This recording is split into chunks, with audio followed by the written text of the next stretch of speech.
Hello guys, welcome to my mini blog. आज हूँ शनिवार और शनिवार दिन मुई बाहरी पड़ली इटा चोरदार शनि मंदिर के दर्शन कर लगी। जेनता पहुँची इटा बाइक पार्किंग कर देसी और आज मंदिर इटा बहुत भीड़ होचन और मंदिर सामना रे इटा पूजा दुकान भी 2-3टा अच्छे। पूजा सामान धरी सारापर मुईटा तार पर मंदिर के जाऊे तो मुई इटा मंदिर के पहुँची गली न और सब शनिवार के शनिवार बहुत भीड़ हेसन। और शनि मंदिर सामना रे इटा हनुमान मंदिर टे भी अच्छे देखी पारदब। तो मुई इटा शनि मंदिर दर्शन कर साइलिन और इन इटा फोटो फुटा गोटे होसी तार पर बाहरी पड़सी घर के जबार लगी क्या कर बेले गोटे निजे पेंटिंग कर जबार थी हेती लगी।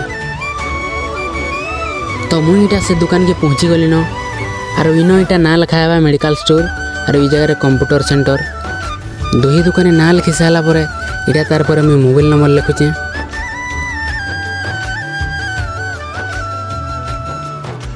इटा हला अर्जुन मेडिकल स्टोर और इटा हला कंप्यूटर सेंटर।